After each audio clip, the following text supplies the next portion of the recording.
விசுவாசியே, ஏன் சந்தேகப்பட்டாய் என்று இயேசு கிறிஸ்து வேதத்தில் ஒரு நபரை பார்த்து கேள்வி கேட்பார். யார் அந்த நபர்? ஏன் இயேசு கிறிஸ்து அப்படி அவரை பார்த்து கேட்டார்? எப்பேற்பட்ட சந்தர்ப்பத்தில் இந்த வார்த்தையை அவர் பயன்படுத்தினார் என்பதை இந்த ஒரு சில நிமிடத்தில் நாம் தெரிந்து கொள்வோம். காரணம் என்னவென்றால், நம்முடைய வாழ்க்கையில் விசுவாசம் மிகவும் முக்கியமான ஒன்று. விசுவாசம் இல்லாமல் நாம் தேவனுக்கு பிரியமாய் இருப்பது என்பது அது கூடாத காரியம் என்று நம்மால் வேதத்தில் வாசிக்க முடியும். ஆகவே தான் விசுவாசம் நம்முடைய ஒவ்வொரு வாழ்க்கையிலும் மிகவும் முக்கியமான ஒரு செயலாய் காணப்படுகிறது. ஆகவே தான் ஆண்டவர் சொன்னார், அற்ப விசுவாசியே. அதாவது விசுவாசத்தில் கொஞ்சம் தான், முழுமையான விசுவாசம் இல்லை என்ற இந்த வார்த்தையை நம்ம கவனிக்க முடிகிறது. ஆண்டவராய் இயேசு கிறிஸ்து ஒரு கிராமத்தில் ஊழியத்தை முடித்து இன்னொரு கிராமத்துக்கு அவர் ஊழியத்துக்கு செல்லும்போது இந்த வார்த்தையை அவர் சொல்லுவார். சீசர்களை பார்த்து, நீங்கள் போக வேண்டிய இடத்துக்கு நீங்கள் போய் சேருங்கள், நான் பின்பு வருகிறேன் என்று அவர் ஜெபிப்பதற்காக தனித்து செல்வார். அவர் ஜெபித்து முடித்த பிறகு சீசர்களோடு கூட சேருவதற்காக பிரயாணப்பட்டு வருவார். அந்த சமயத்தில் சீசர்கள் கடலில் கப்பலில் பிரயாணம் செய்து கொண்டிருப்பார்கள்.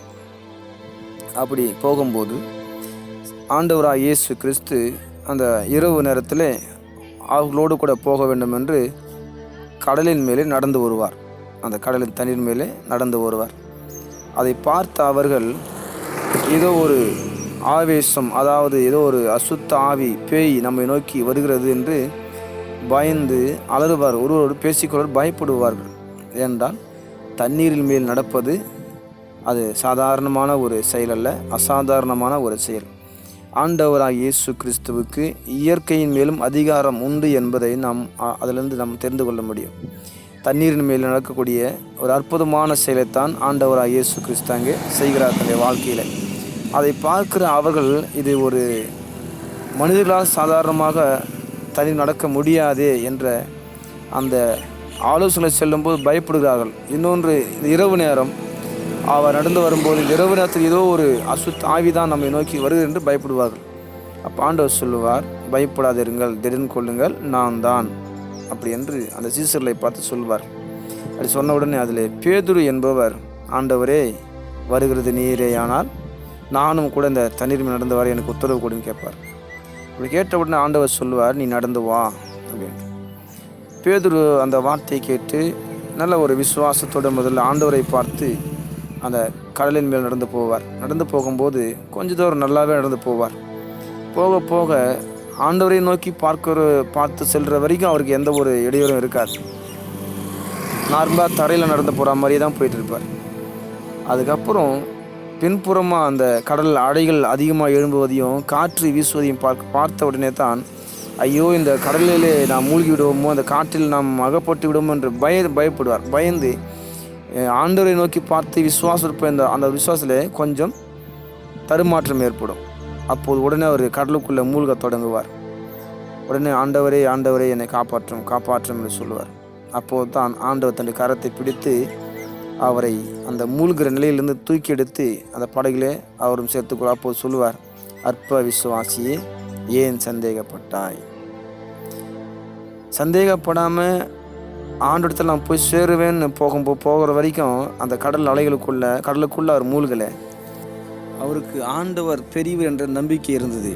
ஆனால் எப்போது காற்றையும் கடல் அலையும் பார்த்து ஆண்டவரிட இது பெரிதாக இருக்குமோ என்று நினைத்தாரோ, அப்போவே அவருடைய அந்த விசுவாசத்தில் தடுமாறுகிறதை நம்மால் உணர முடிகிறது. அப்போதுதான் அவர் கடலுக்குள்ளாக மூழ்க தொடங்கியிருக்கிறார். அப்போ நம்முடைய வாழ்க்கையில் ஆண்டவர் மேல் நாம் முதல் வைக்கிறதான அந்த நம்பிக்கை, அந்த விசுவாசத்தில் நாம் உறுதியாக இருக்க வேண்டும். எந்த விதத்தில் நம்ம துளியளவும் கூட நம்ம தடுமாற்றம் இருக்கக்கூடாது என்பதை தான் இங்கிருந்து நாம் கற்றுக்கொள்கிறோம். உண்மையிலேயே நம்முடைய வாழ்க்கையில் கூட பார்த்திங்கன்னா சின்ன விஷயமாக தான் இருக்கும். ஆனால் நம்ம அதை பெருசாக நினைப்போம். ஆண்டவர் பெரியவராக இருக்கிறத நம்ம அந்த சமயங்களில் நம்ம மறந்துடுவோம். எப்பவுமே பாருங்கள், வானத்தையும் பூமியும் உண்டாக்கின கர்த்தர் அவர் பெரியவர். அவர் சாலோமோனிலும் பெரியவர், யோனாவிலும் பெரியவர், தேவாலயத்திலும் பெரியவர், இந்த உலகத்தில் இருக்கிறவனிலும் நம்மில் இருக்கிறவர் பெரியவர். அப்பேற்பட்டவரை நாம் மறந்து விடவே கூடாது. இன்னொரு அற்புதம் அதிசயம் இந்த சம்பவத்தில் பார்த்தீங்கன்னா, கடல் மேலே நடக்கிறது 2 பேரை பார்க்குறோம். ஒன்று ஆண்டவராக இயேசு கிறிஸ்து. சரி, அவர் தேவன், நடக்க முடியுது அவரால்.